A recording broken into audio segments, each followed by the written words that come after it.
pizza, just to make an historical example, in 1989, the Italian queen Margherita was in visit in Naples with the king.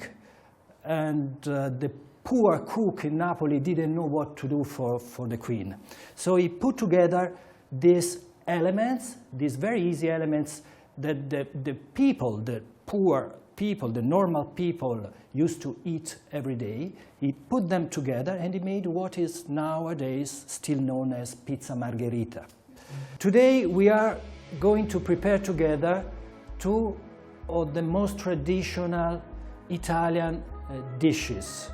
One comes from the northern part of Italy, and it is risotto. Risotto is very famous.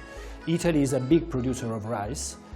And the second one comes from the southern part of Italy, and will be farfalle or penne, anyway short pasta, with melanzane, pasta with eggplant. Normally, when we have short pieces for the sauce, we prefer short pasta, and spaghetti is more familiar.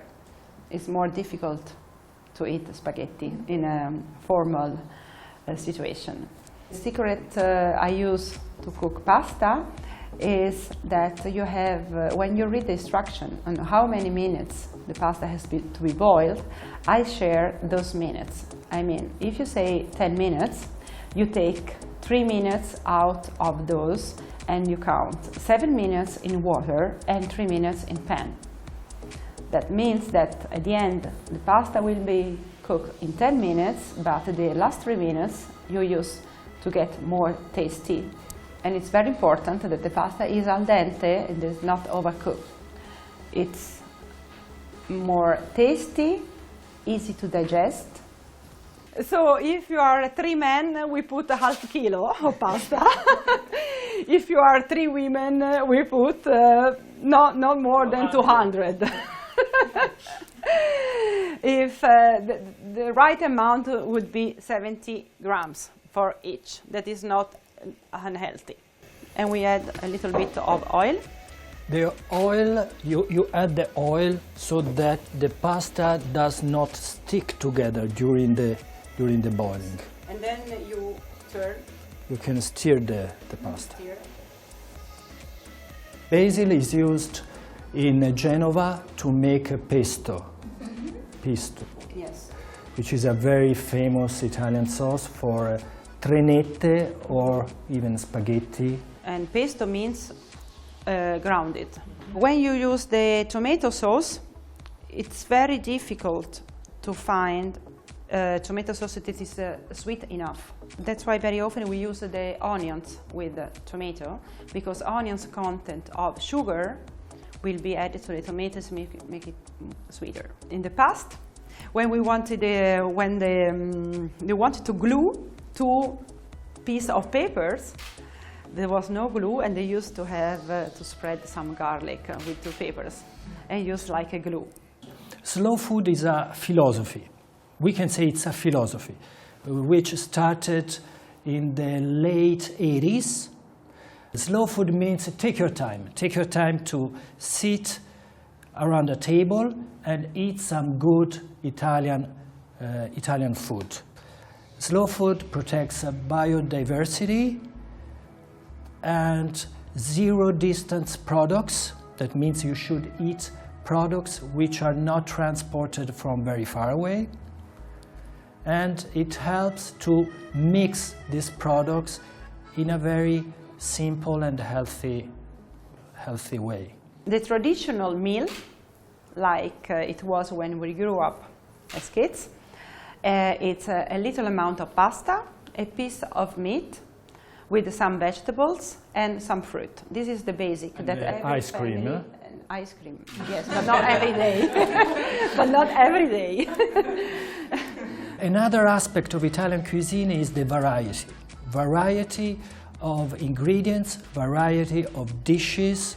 You start from, what could I say, risotto in the north, you go through Tuscany, and you have pesto in Liguria, you have a bolognese sauce, down to pizza, down to fish in Sicily, in Sardinia. This comes from a long history of Italy, which were made essentially by little states in Florence, Siena, Parma, Naples. All these states had relations with foreign countries, with foreign cultures, like the Ottoman Empire, or Northern Europe, or the Mediterranean area. So this is why we have such a rich cocktail of different cuisine and recipes in Italy.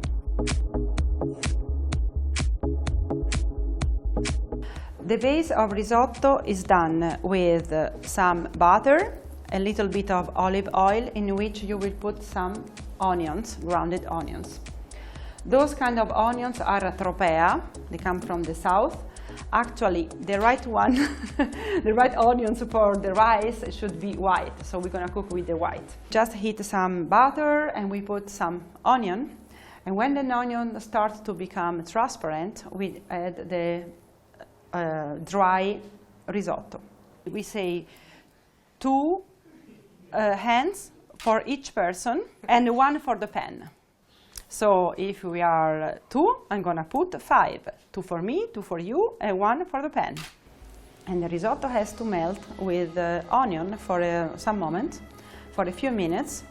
And when it's translucent, we're gonna add some white wine. And we put out the fire, and the wine will give a slightly acid taste to the risotto. And will help to close the pores of the risotto. Then you can add all kinds of ingredients. So this time we choose to add the pumpkin, and then we add some bacon. That is, in Italy, we normally don't have the smoked bacon. Our bacon is drier, and you have to cook the risotto with some vegetable or chicken broth. Then you let it stay, and you add some parmesan. A little bit of butter to make it more smoothie, and people, they also add some fresh cream at the end.